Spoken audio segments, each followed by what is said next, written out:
फलाना तरह का फाड़ दे तो तू फलाना का फाड़ो तो फलाना बैठा थोड़ी ना फलाना सामने जाके जवाब वो फाड़े खातिर कोई हथियार लेके निकल बा किससे वो होता है क्या किसी को नहीं किसी को मना नहीं करता। और जहाँ तक बोलने की सवाल है भाई, हमारे से ज्यादा भोजपुरी में क्यों बोली ना, क्योंकि हमको बोलने आता है।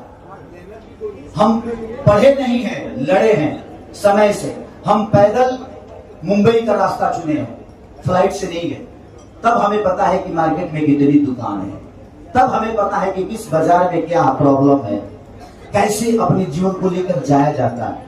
तो जिंदगी में अभी आज राजकुमार सिंह थोड़ी बने, इनसे खुद ही पूछिए। राम है या कम से कम 50 रुपए भैंसी रख ले बड़े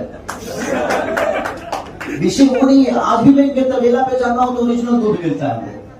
विषय वो नहीं है, कोई कर्म बुरा नहीं होता है, बस मेहनत होना चाहिए।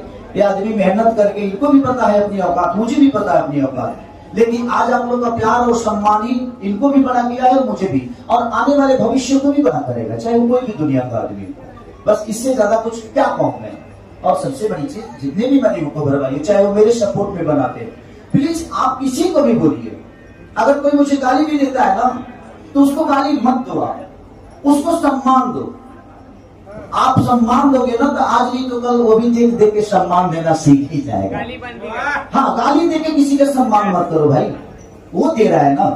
तो मैं अपने यूट्यूबर से कहना चाहता हूँ कि आप किसी को भी अगर सम्मान दो या कुछ कहो, प्रतिक्रिया दो, तो उसको गलत भाषा से प्रमोट मत करो प्लीज।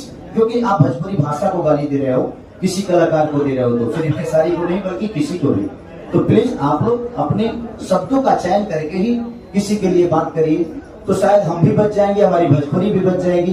तो मैं चाहता हूं कि हमारे यूट्यूबरों को मसाला मिल चुका है। अब हम चाहते हैं कि जो भी हमारे क्रिएटर हैं उनके साथ कुछ रील बना